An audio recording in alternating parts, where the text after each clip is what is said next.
Este video, con una calidad muy mala debido a lo antiguo que es, nos muestra al rey Leopoldo II de Bélgica visitando celebraciones coloniales en Amberes.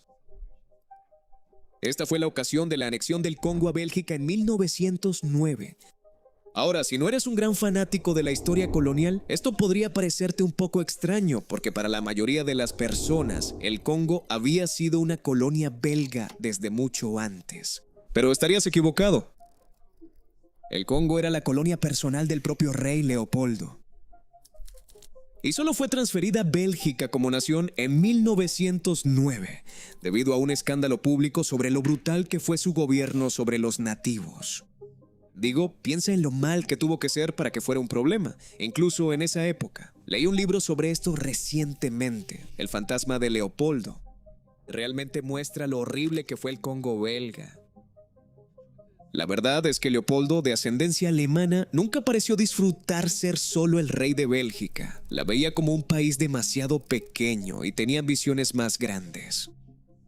Y por eso terminó dedicando su vida a financiar la exploración y el mapeo de la cuenca del Congo, para establecer una colonia y, esencialmente, una nueva nación ahí. Pero mucho antes de que pusiera sus ojos en el Congo, ya estaba obsesionado con adquirir alguna otra parte del mundo que lo convirtiera en rey de algo más grande que solo Bélgica. Él creía que para que un país fuera grande, fuerte y rico, también tenía que poseer tierras en el extranjero, y ese era su objetivo. Él escribió una vez que Bélgica necesitaba sus propias colonias para estar tranquila y próspera dentro de Europa, queriendo imitar a los Países Bajos vecinos y su exitosísimo imperio comercial colonial. Pero había un gran problema que se interponía en su camino. El Parlamento belga y el público belga prácticamente no tenían ningún interés en comenzar un imperio en el extranjero. Ya tenían suficientes problemas en casa, y veían las colonias como un enorme desperdicio de dinero que arrastraría a su pequeño país a conflictos internacionales peligrosos. Como su propio gobierno se negó a gastar dinero en conquistar nuevas tierras, Leopoldo decidió que tendría que salir a buscar una colonia por su cuenta, usando su propio dinero, préstamos privados, manipulación y muchos tratos secretos.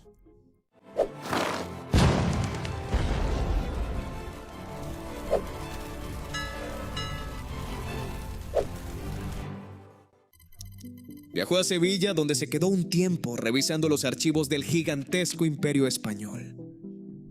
Empezó a desplegar mapas, observando las posesiones de otras naciones en el extranjero y contactando a sus colegas príncipes y reyes, literalmente tratando de comprárselas. Su objetivo favorito durante años fueron las Filipinas. En la década de 1860, España, que era la dueña del archipiélago, estaba pasando por dificultades financieras. Su imperio se estaba desmoronando un poco y mantener el control sobre territorios lejanos se volvía cada vez más difícil. Así que Leopoldo vio una oportunidad. Le pidió al embajador belga en Madrid que discretamente le preguntara a la reina Isabel II de España si estaría dispuesta a vender o ceder las Filipinas a Bélgica. En realidad, es una historia interesante. El embajador pensó que toda la idea era completamente una locura, así que simplemente ignoró la orden.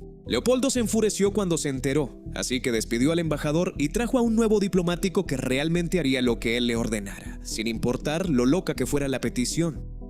Pero el primer embajador tenía razón, porque España rechazó completamente la idea. Unos años después, en 1868, España pasó por una revolución que expulsó a la reina Isabel II del trono. El nuevo gobierno español estaba aún más en quiebra y necesitaban desesperadamente dinero en efectivo. Así que Leopoldo vio otra oportunidad para volver a impulsar su plan. Quería comprar Filipinas. Puso millones de francos de su propio dinero y empezó a ir de un lado a otro, a los grandes bancos de Londres y París, para conseguir préstamos privados que cubrieran el resto del precio de compra. Pero los bancos vieron su oferta y se dieron cuenta de que el gobierno belga no lo respaldaba en absoluto. Así que sin la red de seguridad de un país real detrás de ellos, los banqueros decidieron que era demasiado arriesgado y se negaron a prestarles dinero, y la adquisición se vino abajo. Cuando la compra de las islas fracasó, Leopoldo intentó un truco de hecho. Se le ocurrió un plan extraño para hacer que pareciera que Filipinas se volvería independiente, pero poniendo a un gobernante belga en la cima y dejando que una empresa privada belga manejara la economía y la administración. Es básicamente lo que terminó haciendo después con el Congo, creando una asociación falsa de supuestos estados nativos libres, incluso pretendiendo que su organización los ayudaría a escapar del terrible comercio árabe de esclavos y a civilizarlos y cristianizarlos, solo para hacer una fachada y excusa para la explotación masiva de recursos y personas. Pasó años enviando gente a Madrid para impulsar este plan de concesión privada. Si tenía éxito, este enorme archipiélago asiático habría sido gobernado directamente desde Bruselas, administrado casi como una finca privada de la realeza belga. Las empresas belgas habrían establecido enormes plantaciones en todo el sudeste asiático. Habrían comerciado más con otras potencias asiáticas y otros imperios coloniales de la región. Y Bélgica habría estado justo en medio de todas las principales rutas comerciales del Pacífico y también de las guerras de Asia Oriental que siguieron. Pero al haber fracasado aquí de nuevo, su fiebre de compras no se detuvo. Empezó a mirar por toda Asia y el Pacífico. Observó muy de cerca a Formosa, lo que hoy es Taiwán. Sabía que el control de la dinastía Qing sobre la isla era bastante débil, y las potencias europeas estaban de alguna manera debilitando la soberanía china. Así que Leopoldo exploró la posibilidad de adquirir Formosa o establecer un arrendamiento comercial privado ahí. Pero los chinos se negaron. Alrededor de la misma época, puso su mirada en Nueva Guinea. La mitad occidental de la isla estaba reclamada por los holandeses, pero la mitad oriental aún no había sido colonizada por Europa. Luego pasó a ser alemana y después británica, y así volvió a fracasar ahí. Incluso intentó intervenir y apoderarse del norte de Borneo cuando empresarios estadounidenses y británicos adquirieron algunas concesiones de tierras de los sultanes de Brunei y Zulu en la década de 1870. Leopoldo intentó activamente comprar esas concesiones privadas a los estadounidenses y británicos para formar una especie de territorio controlado por Bélgica, pero no las vendieron. Además de eso, dirigió su atención hacia África Oriental, concretamente con la mira puesta en Mozambique portugués. Considerando a Portugal como un país en bancarrota y en decadencia, Leopoldo hizo algunas gestiones para comprar o arrendar tierras allí y hacerse cargo de la administración de algunos puertos. Ofreció pagar algunas de las deudas nacionales portuguesas a cambio, pero los portugueses también dijeron que no. Al fracasar en Asia y al principio también en África, Leopoldo volvió su mirada hacia un nuevo continente, Sudamérica. Específicamente, investigó la posibilidad de comprar extensas tierras en Argentina. El gobierno argentino en realidad estaba muy ansioso por recibir colonos europeos y dinero extranjero. Lo necesitaban para desarrollar su país, y Leopoldo vio una oportunidad para intervenir y aprovecharla. Intentó crear una empresa privada para comprar enormes extensiones de tierras agrícolas y ganaderas en las pampas argentinas. La idea era manejarlo como un centro agrícola exclusivo para belgas que enviaría grano y ganado barato de regreso a Europa. Pero, como con sus otros proyectos, el dinero simplemente no cuadraba sin el respaldo financiero directo del gobierno belga. Y la resistencia política en Argentina también detuvo el plan antes de que pudiera comprar cualquier terreno. Y realmente estaba saltando de una opción a otra porque después de fracasar en Argentina, intentó comprar Cuba, otro gran botín en manos de España. Él sabía que la corona española todavía estaba ahogada en deudas, así que intentó intervenir, negociar una compra o algún tipo de arrendamiento a largo plazo sobre sus plantaciones de azúcar. Su padre, Leopoldo I, en realidad tenía un plan similar años antes. Así que de alguna manera retomó la idea como parte de una estrategia para expandir el país, pero España se negó a ceder la isla. Estaban endeudados, pero también sabían cuánto dinero generaban las plantaciones de azúcar.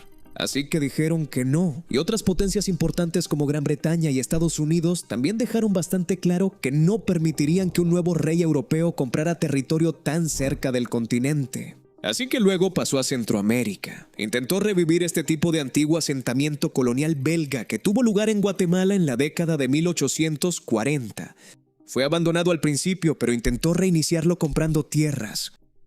Los guatemaltecos dijeron que no y fracasó una vez más. Realmente parece que cada vez que un gobierno extranjero se endeudaba o enfrentaba una crisis política, Leopoldo estaba justo ahí entre bastidores, tocando la puerta, tratando de averiguar si podía abrirse paso con dinero y adquirir una parte de sus tierras. Pero cada vez fracasaba, ya fuera porque los dueños se negaban a vender, porque otros poderes se interponían o porque Leopoldo no podía aportar suficiente capital propio.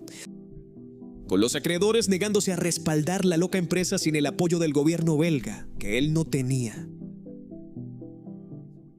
Y así nos damos una idea del imperio colonial muy diferente que Bélgica pudo haber tenido, ya sea no teniendo el Congo y teniendo uno de estos otros territorios o teniéndolos todos. Quiero decir, creo que si hubiera tenido éxito en uno de ellos, se habría sentido inspirado a seguir comprando otras tierras. Y podríamos haber tenido a Bélgica como una de las principales potencias coloniales de la historia. Pero no sucedió así, solo tuvieron el Congo, donde finalmente tuvo éxito. Creo que revisar esa lista también cambia la forma en que vemos esta parte de la historia colonial. La gente suele pensar en Leopoldo y luego en la toma de control de Bélgica sobre el Congo como un movimiento cuidadosamente planeado, enfocado en África Central desde el principio. Pero no fue así. El Congo en realidad terminó siendo una especie de plan de respaldo. Solo dirigió toda su atención a África, después de que todos y cada uno de sus otros intentos habían fracasado en Asia, el Pacífico y Sudamérica. Como no podía permitirse comprar una colonia que ya estuviera desarrollada y controlada por otra nación europea, tuvo que idear una estrategia completamente diferente. Es lo que mencioné antes con la adaptación de la estrategia de independencia falsa que tenía para Filipinas. Es realmente impresionante que lograra hacer esto, pero también da miedo por lo terrible que fue.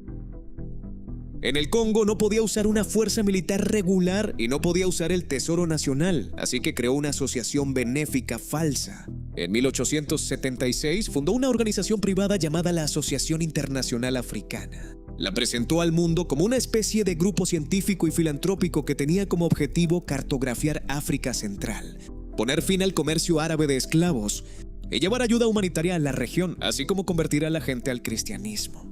Era una tapadera. Contrató al famoso explorador Henry Morton Stanley para que entrara en la cuenca del Congo y firmara cientos de tratados con jefes africanos locales que realmente no tenían manera de entender lo que significaban esos documentos legales europeos. Efectivamente, fueron engañados para que cedieran sus tierras y sus derechos. Luego, en la conferencia de Berlín y en varios momentos antes de eso, Leopoldo usó sus increíbles habilidades diplomáticas para convencer a las grandes potencias de Europa y a Estados Unidos de que él era solo un rey generoso y pacífico que se preocupaba por los habitantes africanos. Estados Unidos incluso lo mencionó como el mayor filántropo de la época y aceptaron la soberanía de la asociación sobre el territorio, debido a las promesas de eliminar la esclavitud y establecer una región de libre comercio. Nada de esto sucedió.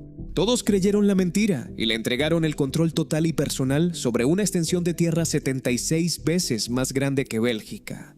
Se llamó el Estado Libre del Congo y no era una colonia de Bélgica en absoluto. Era la propiedad privada y personal de este hombre. Todos los trucos que había practicado mientras intentaba comprar Filipinas, Borneo y Formosa, usando sociedades de cartera privadas, creando empresas pantalla, contratando agentes personales y tratando de saltarse a su propio gobierno, se usaron para apoderarse y administrar el Congo. Fue el proceso de intentar establecer ese fallido y vasto imperio colonial lo que en realidad le permitió tener éxito aquí. Y más adelante, como se había quedado sin dinero para poner en marcha el proyecto y no podía depender de los fondos del gobierno belga, estableció un sistema de extracción total y brutal para pagar sus deudas y hacerse rico. En un momento dado, de hecho, obtuvo un enorme préstamo del gobierno belga, prometiendo que el Estado heredaría la colonia después de su muerte, pero en realidad fue principalmente la explotación del Congo lo que financió todo. Despojaron las tierras de marfil y luego de caucho. Crearon un ejército mercenario privado llamado la Force Publique, que imponía cuotas muy estrictas a las aldeas locales, y en realidad estaba compuesto por aldeanos que ellos mismos reclutaban. Este nivel de explotación es algo que creo que habría ocurrido, o al menos podría haber ocurrido, en todas esas otras colonias que intentaron establecer también. Es extraño pensar cuánto habría cambiado la historia global si él hubiera tenido éxito en una o en todas ellas. Siendo justos, creo que en cierta medida fueron aplicadas de manera similar por otras potencias europeas. Quiero decir, el historiador Adam Oshield señala cómo las ideas de Leopoldo para administrar una colonia fueron copiadas en gran medida del duro sistema holandés en Java, donde se utilizaba trabajo forzado para drenar la riqueza de la isla. Leopoldo quería replicar ese modelo de altos beneficios donde quiera que fuera. Incluso escribió en una carta que creía que el trabajo forzado era la única manera verdaderamente rentable de administrar una colonia y de hacer que los nativos perezosos hicieran algún trabajo. Así que si hubiera tomado el control de Filipinas, Formosa o Borneo, probablemente habría establecido los mismos monopolios corporativos despiadados y sistemas de trabajo forzado allí. En cambio, el fracaso al intentar comprar esas otras tierras los empujó hacia África Central. Él sí extrajo mucha riqueza del Congo y con parte de ese dinero construyó enormes monumentos públicos en su país. A veces lo llaman el rey constructor en Bélgica. Con el tiempo, el horror del Congo se volvió demasiado grande para ocultarlo. Misioneros, exempleados y diplomáticos extranjeros expusieron la verdadera naturaleza del falso estado filantrópico de Leopoldo.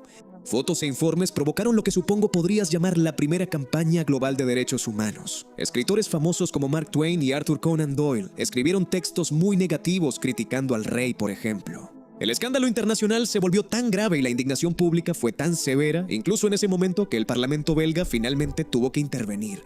En 1908, justo un año antes de que muriera, lo obligaron a renunciar a la propiedad personal del Congo y entregarlo al país como una colonia oficial, pero le pagaron millones de francos para comprarle sus derechos. Antes de entregar las llaves, supongo, Leopoldo quemó todo el archivo del Estado Libre del Congo, diciéndoles a sus asistentes que no tenían derecho a saber lo que había hecho allí y lo que habría hecho en tantos otros lugares del mundo si sus planes para un imperio colonial más grande, o al menos diferente, hubieran tenido éxito.